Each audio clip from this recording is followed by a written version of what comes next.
우리가 준행하리이다. 이 말은 시내산에서 모세가 하나님의 말씀을 이스라엘 백성들에게 전하였을 때 그들이 한 목소리로 대답한 대목입니다. 우리가 이것을 보면서 출애굽기 19장에 이미 이와 같은 장면을 보았었죠. 19장 1절입니다. 이스라엘 자손이 애굽 땅에 떠난 지 3개월이 되던 날 그들이 시내 광야에 이르니라. 애굽에서 나온 지 3개월 됐을 때 시내 광야에 이릅니다. 시내산 앞에 이르게 되죠. 그곳에서 머물면서 장막을 치게 되고 또 19장 3절입니다. 모세가 하나님 앞에 올라가니 여호와께서 산에서 그를 불러 말씀하시되 너는 이같이 야곱의 집에 말하고 이스라엘 자손들에게 말하라. 하나님은 모세에게 말씀하여 주시죠. 4절 내가 애굽 사람에게 어떻게 행하였음과 내가 어떻게 독수리 날개로 너희를 업어 내게로 인도하였음을 너희가 보았느니라. 세계가 다 내게 속하였나니 너희가 내 말을 듣고 내 언약을 지키면 너희는 모든 민족 중에 내 소유가 되겠고 너희가 내게 대하여 제사장 나라가 되고 거룩한 백성이 되리라. 너는 이 말을 이스라엘 자손에게 전할지니라. 예, 하나님께서 말씀하신 이와 같은 말씀을 전하였을 때 19장 8절입니다. 백성들이 이렇게 대답하죠. 백성이 일제히 응답하여 이르되 여호와께서 명령하신 대로 우리가 다 행하리이다.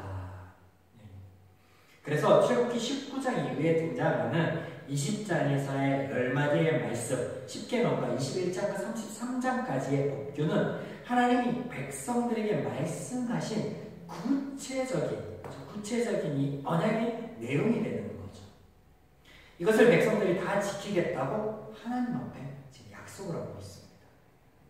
하나님께서 그들에게 말씀하셨듯 세상의 모든 사람들이 하나님을 떠나였고 하나님께 속하였지만 하나님께로부터 등을 돌리고 하나님의 말씀을 듣지 않고 하나님의 말씀에 귀를 기울이지 않을 때 그때 하나님께서 그들 중 연약한 자들 이스라엘을 택하시고 그리고 하나님이 누구신지 친히 그들에게 알려주십니다.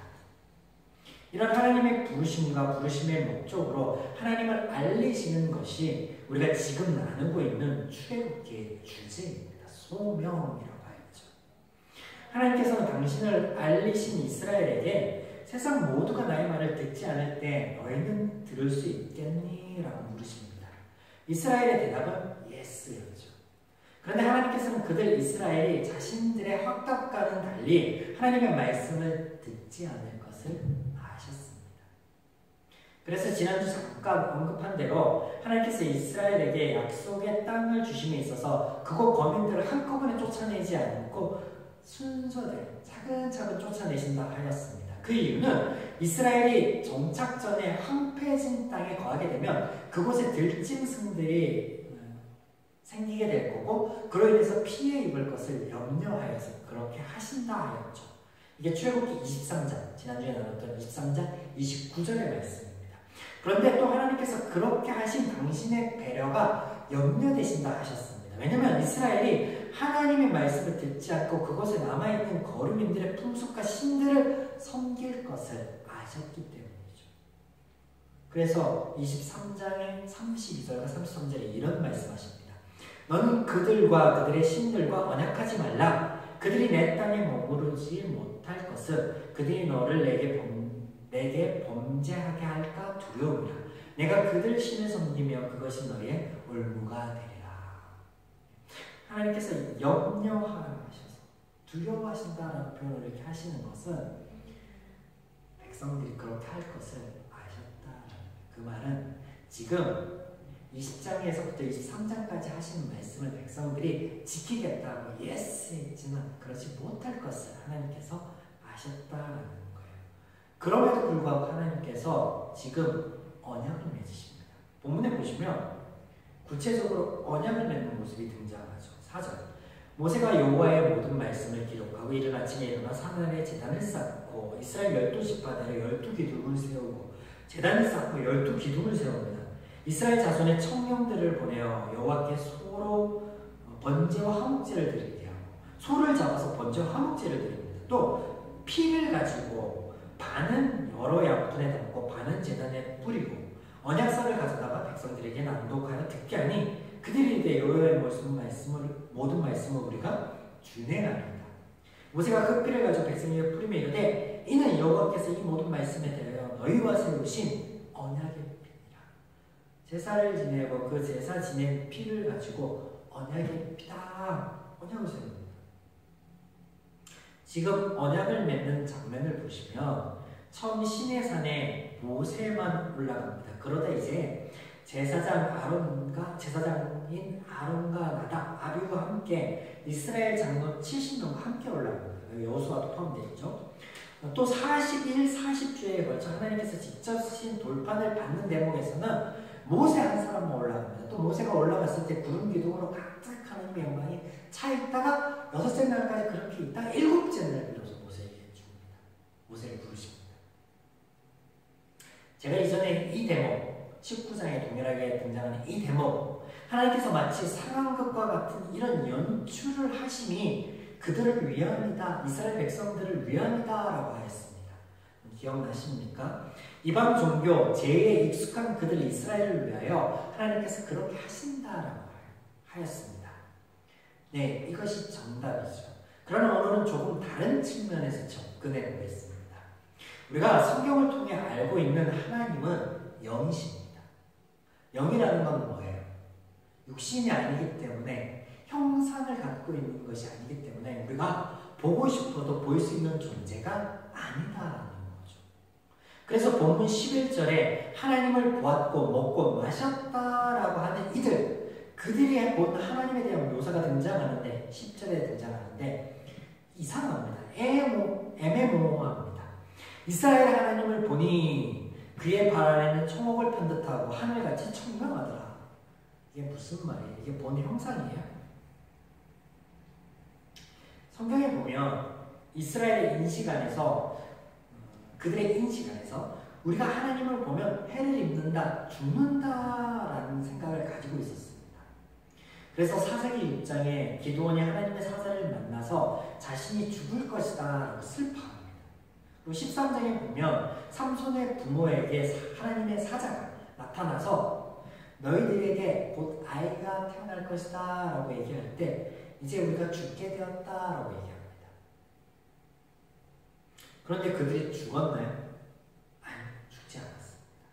그러면 이스라엘이 시내산에 임한 하나님의 영광 앞에 두려워 떨었던 것, 그들이 하나님을 만나면 죽을 것이라고 생각하였던 것이 하나님께서 시내산에서 하신 말씀 때문입니까? 19장 12절에 보면 하나님께서 경계를 정하시고 그것을 넘거나 침범하면 내가 치겠다. 너희들이 죽게 될까 염려된다라고 말씀하세요. 그 하나님 말씀 때문에 그런가요? 아니요. 하나님의 말씀대로라면 이스라엘의 인식처럼 하나님을 만나거나 하나님의 사자를 만난 사람들이 죽었어야 되는데 그런데 성경에는 단 한 번도 하나님을 만나 죽은 장면이 등장하지 않습니다. 그렇다면 이유가 뭘까요? 하나님께서 죽어야만 하는데 은혜를 베푸셨기 때문인가요? 그간에는 그렇게 이해하였죠. 하나님의 거룩이라는 속성을 이해하며 하나님께서는 죄인들과 함께 할 수 없다. 이것은 물과 기름의 관계와 같다. 그래서 죄인이 하나님과 함께하면 죽는다라고 들었습니다. 그런데 성경 어디에도 죄인이 먼저 하나님을 찾은 대목도 없고 하나님께서 당신이 직접 찾아오시고 만나주시는데 그때 죄인들이 죽는 장면은 단 한 구절도 등장하지 않습니다. 오히려 하나님께서 죄인들을 찾으셨을 때는 은혜만을 베푸셨고 생명이 죽는 일이 아니라 생명이 살아나는 일만 있었습니다.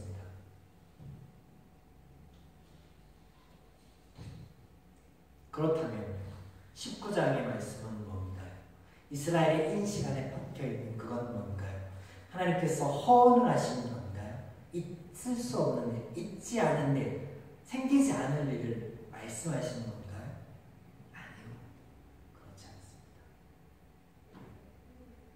자녀들이 말을 안 들을 때 너 내 자녀 아니야 라고 하는 부모의 말이 그 자녀가 정말로 자녀가 아니다, 부모의 자녀가 아니다 라는 말이 아닌 것과 같이 이 대목에 해석이 필요한 거지. 하나님을 만나면 죽는다라는 인식은 이스라엘 이전의 사람들에게 이미 있었습니다. 한번 볼까요? 창세기 32장 30절. 그러므로 야곱이 그곳의 이름을 브니엘이라 하였으니 약복강에서 하나님의 사자를 만나는 대목이죠. 그가 이르기를 내가 하나님과 대면하여 보았으나 내 생명이 보존되었다 하니더라. 이 말은 뭐예요? 하나님을 만났음에도 불구하고 내가 죽지 않게 되었다라고 하는 거는 무슨 말이에요? 만나면 죽었어야 되는데 안 죽었구나 라고 얘기하는 거예요. 이 이전에도 등장합니다. 28장 17절, 창세기 28장 17절. 이에 두려워하여 이르되 두렵도다 이곳이요 이것은 다름 아닌 하나님의 집이요 이는 하늘의 문이로다. 이 대목은 뭐예요? 형을 피해서 삼촌 집으로 도망가다가 돌베개를 베고 자다가 사닥다리 가운데 천사의 사자들이 왔다 갔다 하고 그런 꿈을 꾼 거죠. 그 꿈을 꾸고 난 다음에 두렵다. 왜? 하나님의 사자를 보았으니까. 두렵다. 하나님께서는 당신을 만나는 일을 죽인 적이 없으시고 죽이시겠다라고 협박한 적도 없지만 이스라엘 백성이나 혹은 사람들 안에 이미 하나님 만나면 죽겠구나 마음, 생각을 가지고 있었습니다.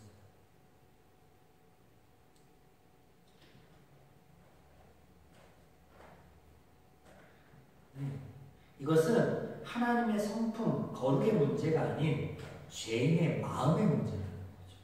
하나님은 우리를 살리시는 분, 우리에게 은혜를 베푸시는 분, 우리를 사랑하시는 분인데 죄인에게 하나님 마음과 다른 마음이 들어와서 하나님과 멀어지게 된 그 마음에는 하나님은 두려운 존재, 하나님은 피해야 되는 존재, 하나님은 멀리해야 되는 존재, 두렵고 떨림으로 섬겨야 되는 존재, 구분되어야 되는 존재, 우리와 함께할 수 없는 존재, 동행할 수 없는 존재, 그분은 거룩한 존재, 우리는 무천한 존재.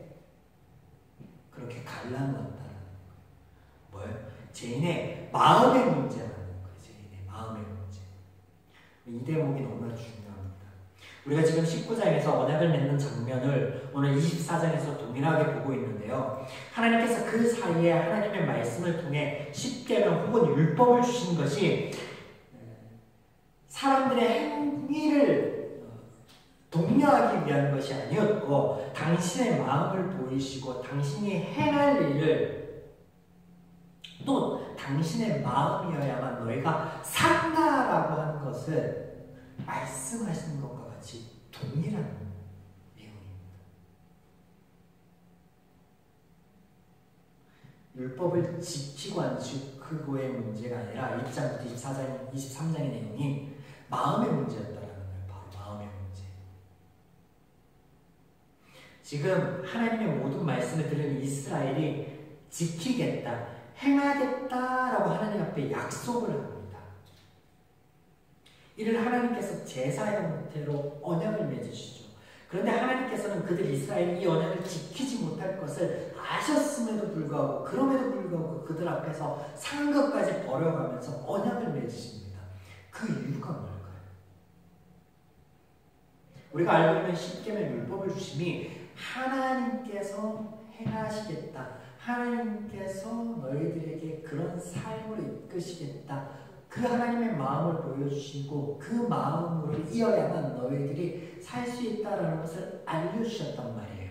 알려주셨단 말이에요. 그것이 하나님이 맺는 지금 언약의 내용이었단 말이에요. 내용. 그러면 겉에 드러나는 것이 그 속에 있는 그 어떤 진리를 포함하고 있는 것이겠죠. 그러면 하나님이 이렇게 맺는 행위, 언약을 맺는 행위는 뭐예요?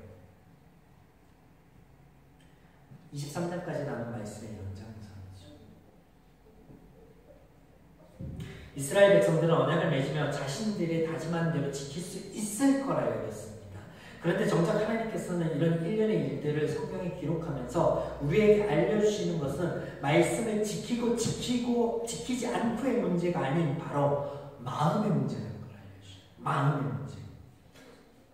즉 우리의 다짐이나 행위나 결단이 믿음을 만들어내고 신앙을 만들어내는 것이 아니라 하나님의 열마디 말씀과 법규를 통해 우리가 알게 되었듯 하나님의 열심이, 하나님의 일하심이, 하나님의 하나님의 부르심 안에 있는 이들에게 하나님께서 말씀하신 대로 이루어 주시도록 만드시는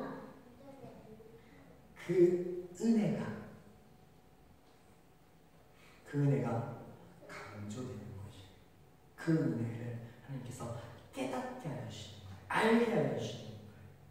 출애굽기를 통해 계속 강조하듯 하나님의 부르심의 목적은 당신을 알리시는 거예요. 그래서 이 언약을 맺는 장면도 하나님을 알리시는 장면이죠. 그래서 이후에 구약 성서를 통해서 계속 살펴보겠지만 죄인이 다짐이나 행위로는 이룰 수 없는 것, 그 한계를 보이심으로 또다시 하나님께서 그 문제, 죄인의 마음의 문제를 해결할 수밖에 없음을 알려주십니다. 그리고 그것을 해결하여 주시겠노라라고 선언을 하십니다. 어디에서? 예언서를 통해서.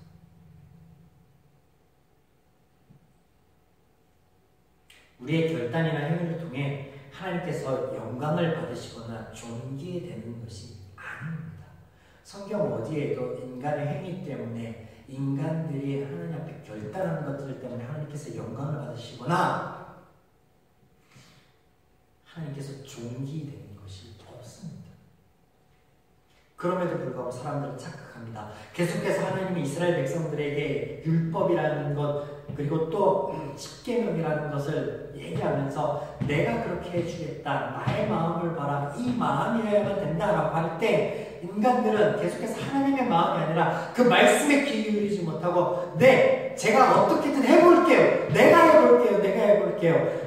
출애굽기 처음에 모세를 부를 때 하나님께서 내가 너희의 고통을 보았다, 내가 너희의 부르짖음을 들었다, 내가 그것을 해결해 주겠다, 내가 너희에게 약속하여 준 이스라엘의 하나님 여호와다라고 말할 때 내가 너를 보내어 이 일을 행하겠다라고 할 때 모세가 나는 하나님 더 이상 젊은이가 아닙니다, 나는 하나님 이집트의 왕자가 아닙니다, 나는 더 이상 능력이 없습니다, 힘이 없습니다 라고 나를 주목하던 모습하고 동일하게 하나님은 마음을 얘기하고 당신께서 하여 주시겠다, 당신께서 해야겠다라고 말할 때 제가 어떻게 해볼게요, 우리가 할 수 있습니다, 우리가 지켜볼 수 있습니다.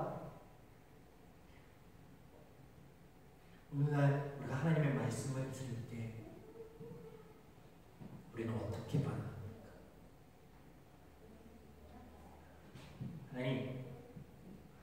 하나님께서 바라시는 건요, 하나님의 말씀이 선포될 때 그 말씀 앞에서 우리의 결단이나 우리의 어떤 행위를 촉하기보다 하나님을 알기를 원하십니다.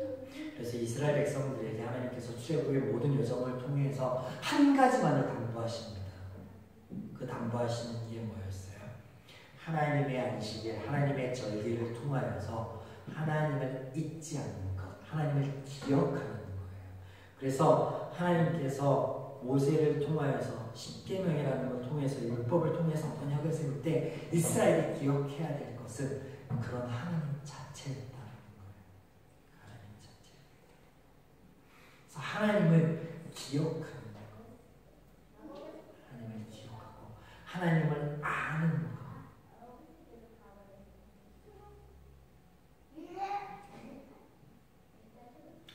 그렇게 하나님을 알고 하나님이 하신 일들을 기억하는 것이 우리가 하나님의 마음을 푸는 길이에요.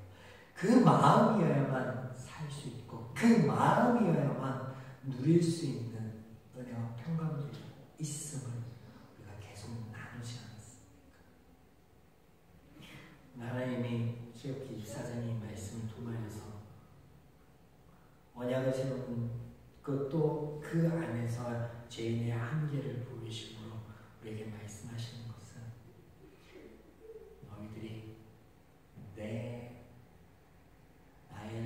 나를 어떻게 섬길까, 나를 어떻게 영광을 돌리고 나에게 어떻게 받은 은혜들을 돌릴까, 그것을 결단하고 행위로 다짐하기에 먼저 내가 너를 위해서 무엇을 하였고 내가 너를 위해서 무엇을 약속하였는지 나의 마음을 보고 그런 나를 알아라. 그래서 그 마음, 하나님의 마음을 품으면 그 마음이 우리를 살게 합니다. 그래서 이 땅에 오신 예수 그리스도 통해서 하나님께서